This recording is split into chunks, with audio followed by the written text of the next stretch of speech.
nkwanirizaako gwe munnange akyagyekuumiddeko ensi Buganda anti munnange ensi Buganda okuno okwekwaffe Kabanda Musoke owennabalanga Bukoba Kyaggwe nze kubuuzaako nateera olunaku olwaleero kasuubire nti munnange oli bulungi. Olunaku olwaleero nkuleetedde abantu abazaalibwa mu mwezi gwa Juuni oba Ssebáseka.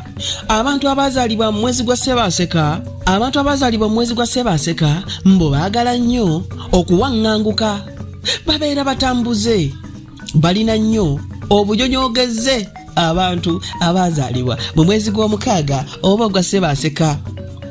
Mbu boogerayogera nnyo, batera nnyo okulwana abantu abo abazaalibwa mu mwezi gwa Ssebáseka era bagenda na kuduumirwa. Abantu abazaalibwa mu mwezi gwa Juuni mbu nno bagenda na kuduumirwa, batwaliriza nnyo bannaabwe. Abo nno be bantu abazaalibwa mu mwezi gwa Juuni oba Ssebáseka oguyite ogw'omukaaga. Abange kanzire ekyaggwe tuddingana ate mu kitundu ekinaddako nga nkuwa emyezi emirala. Ayi Katonda kuuma Namulondo.